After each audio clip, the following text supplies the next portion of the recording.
Magandang araw po mga kapuntos, at sa araw na ito po meron po akong tampok na video para sa inyo at sana ay magustuhan ninyo.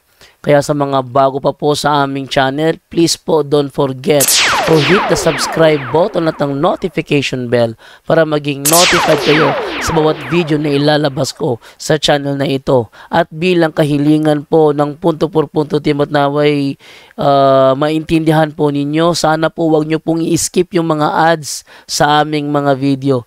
Sa maliit na bagay na po na yan, malaking tulong po yan sa ating programa at sa ating ministry. Sana po maunawaan po ninyo. Maraming salamat po, kaya wag na po natin patagalin. Simulan na po natin.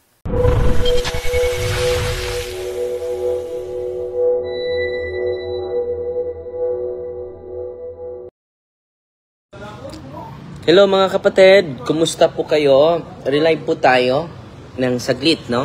Umuwi ko sa bahay, no? May tanim si Papa, oh.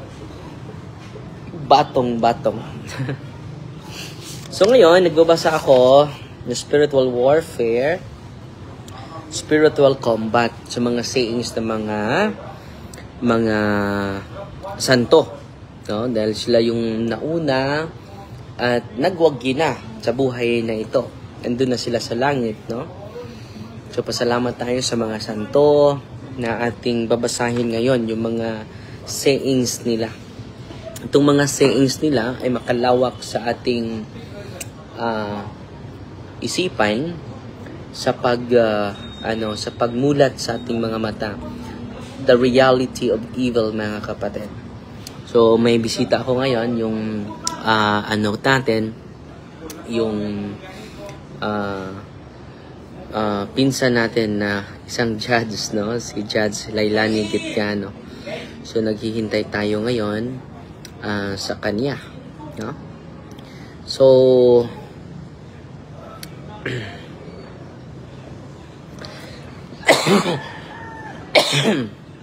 paalala lang, no? So, this coming Friday, magbabayad na tayo sa mga seminarya natin. Meron din nag-message sa atin. I-interview pa natin yan through Ate Jujo. So, yung mga seminarians na matulungan natin from Bohol lang, no? So, yan po yung napag-usapan natin. At napag-usapan natin kagabi with Ate Jujo. Si Ate Jujo Idusma yung natin, yung head natin sa sa Scholar Committee, no? Siya yung nagdala. So, ito yung mabayaran natin, 74,800 sa buwang ito. May enrollment fee, may din monthly. Yung monthly nila ay yung pinapasa ni Ate Juju sa atin dito. Nasaan na yun?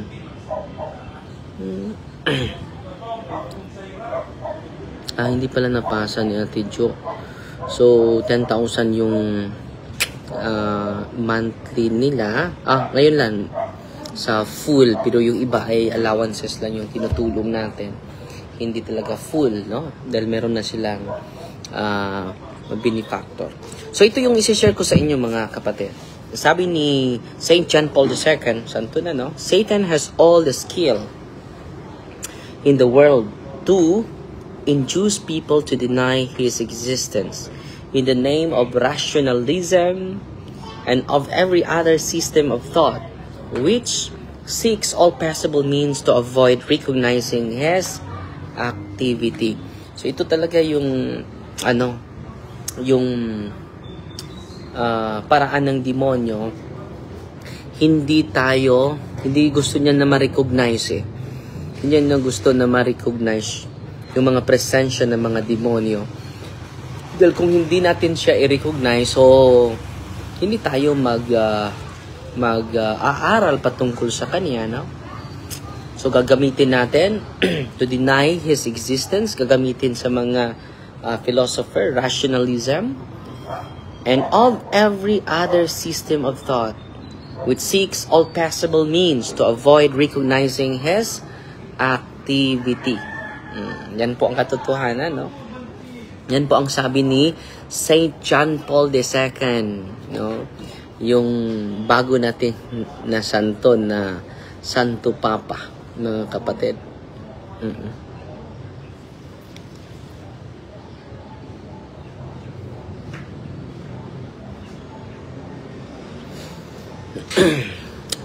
So, anong sabi niya? No, gagamitin to deny His existence. Mag-ingat po tayo na we deny His existence.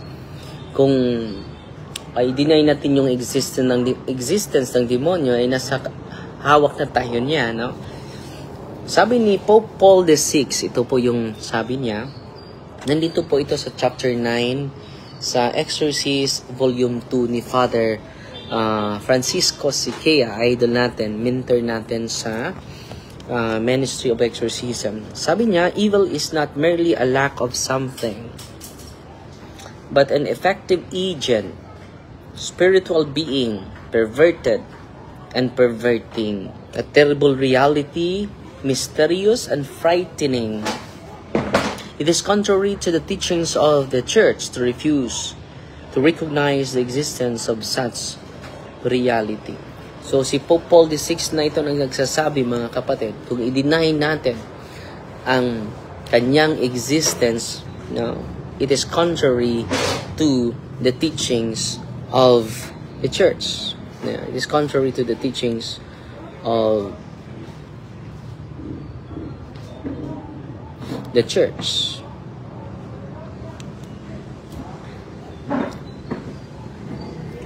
So, kita ninyo na sabi dito, spiritual being perverted and perverting. So, grabe yung demonyo. Perverted. Ano ba itong perverted? It is a natural, no? A natural, corrupt, twisted, abnormal. Yan po yung demonyo. Unhealthy, depraved, twisted, immoral, evil, sadistic, degenerate, no? Yan po yung demonyo, no? At ang makapigil lang sa atin yan, paano? Through prayer po. Lagi tayong magdasal. At patuloy tayo. Ito pa yung sinabi ni Servant of God, Fulton Sheen. Pinaprocess na po yung canonization niya. Sabi niya, do not mock the Gospels and say, there is no Satan. Evil is too real in the world to say that. Do not say the idea of Satan is dead and gone. Satan never gains so many cohorts as when in his shrewdness he spreads the rumor that he is long since dead. So, consistent yung mga santo, no? Ito talaga yung official na naturo ng mga demonyo. No? He is long since dead. Namatay na po yung demonyo. Para relax lang tayo, hindi na tayo magdasal, hindi tayo pupunta sa mga sakramento, hindi na tayo magsamba, hindi na tayo magbasa ng Biblia. Ang gawin ng demonyo sa atin, maging busy tayo sa trabaho natin, maging busy tayo sa negosyo natin, maging busy ka sa mga gawaing pangmundo. At yung prayer time natin, yung Bible study natin, pag ninilay sa kasulatan, ay hindi na po yan priority natin. Okay? Yan po ang katotohanan na nangyari. At sabi naman ni Pope Paul VI, patuloy tayo, this matter of the devil and all the influence he can exert on individuals as well as on communities. Not only individuals, communities, entire societies or events is a very important chapter of the Catholic doctrine which should be studied again. Although it is given little attention today. So, ang ganda ng sinabi ni Pope Paul VI, no? Ito talaga nangyari. It is given little attention today. Kaya nga, nagla-live tayo, no? Galit na galit yung demonyo natin dahil binobroadcast natin yung kanyang existence. So, anong protection natin? Let us go to the sacrament regularly. Kahit napapagod tayo, receive the sacrament po. Sabi ni Father Sikia, the devil is real and he wages a war against us that many, including some Catholics, either do not know or are led not to believe that he can, in any way, tangibly affect them.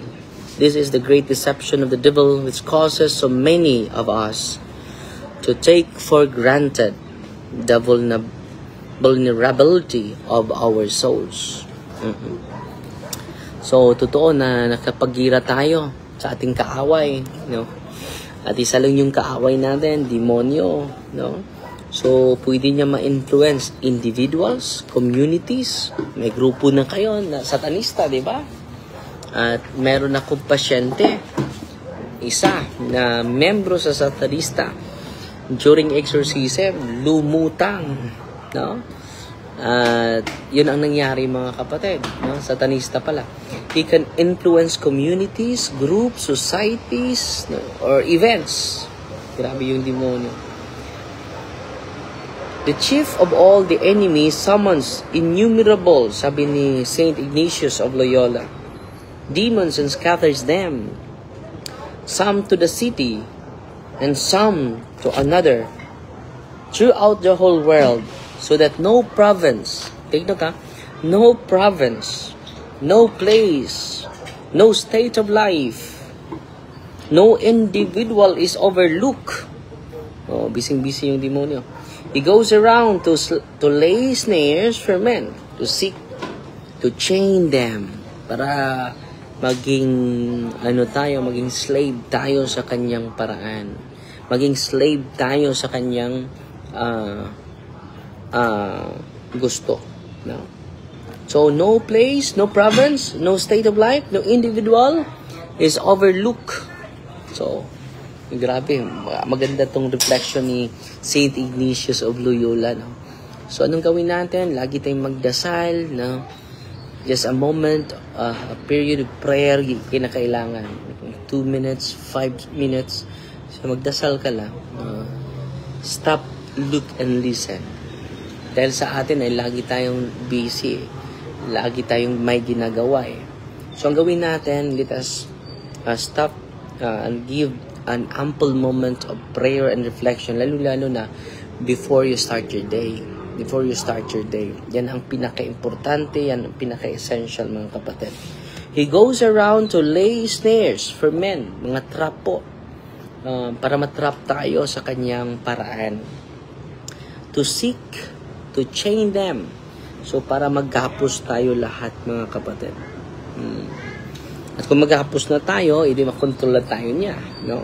At salamat sa Panginoon, pumupunta siya dito, bumibisita siya sa atin, at ibinigay niya yung sarili niya, no? At ibinigay niya yung kanyang laman at ang kanyang dugo sa ating kaligtasan, dahil mahal na mahal po tayong lahat sa Panginoon. Walang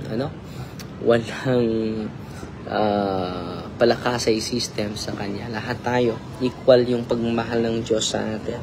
At sabi naman ni Saint Augustine, ang ganda ng sinasabi niya, sabi ni Saint Augustine, the devil does not sleep.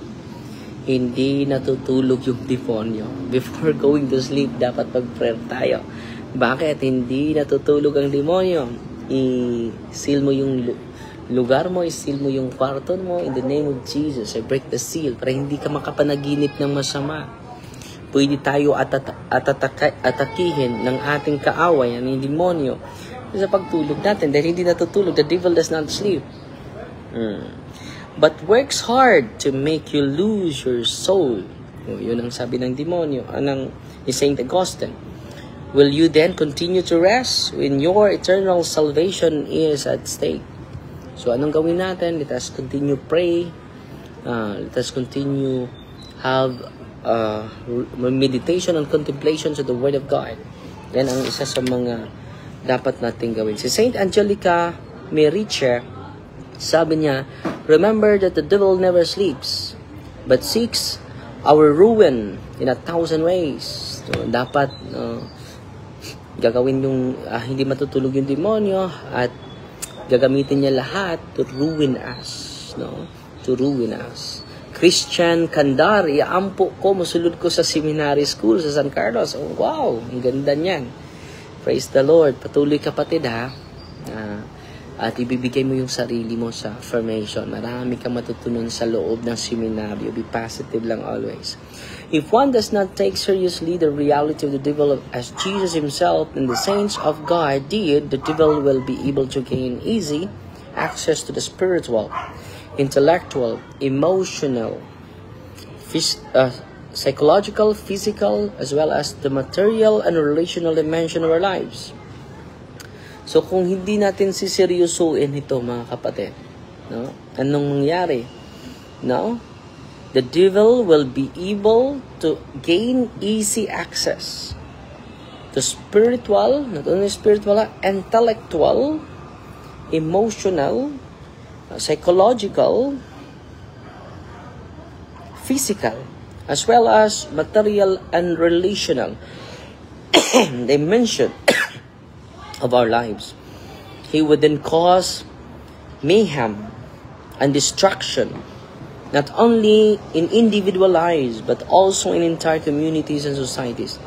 Take note ha, not only the individual lives, but also the entire communities, the entire societies. Example, grupo ng mga politician, pwede i-corrupt niya. Grupo ng mga pare, pwede i-corrupted niya. No?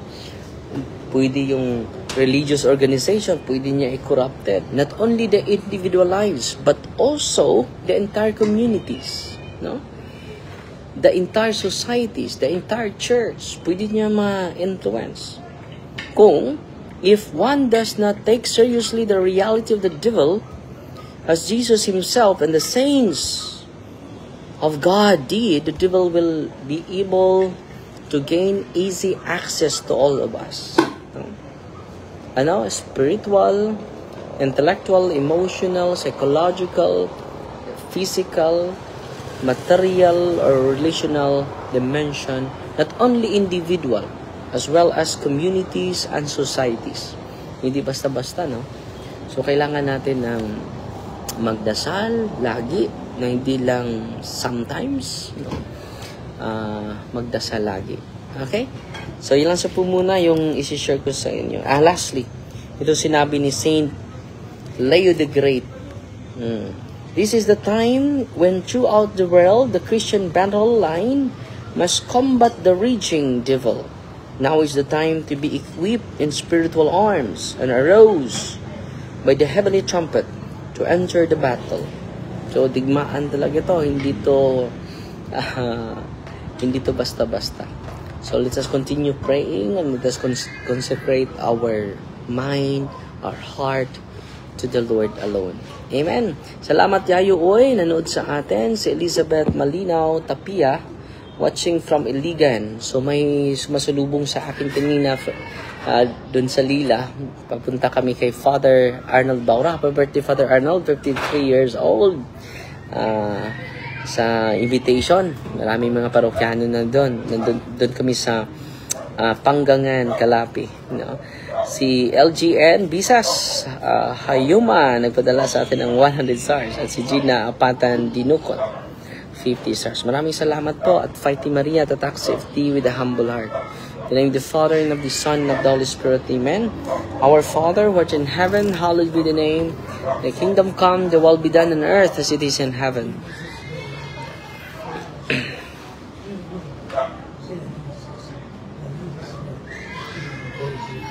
Hail Mary, full of grace, the Lord is with you. Blessed are you among women, and blessed is the fruit of their womb, Jesus. Glory to the Father, to the Son, and to the Holy Spirit.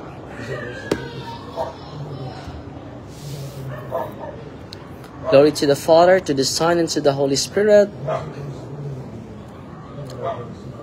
In the name of the Father, and of the Son, and of the Holy Spirit. Amen.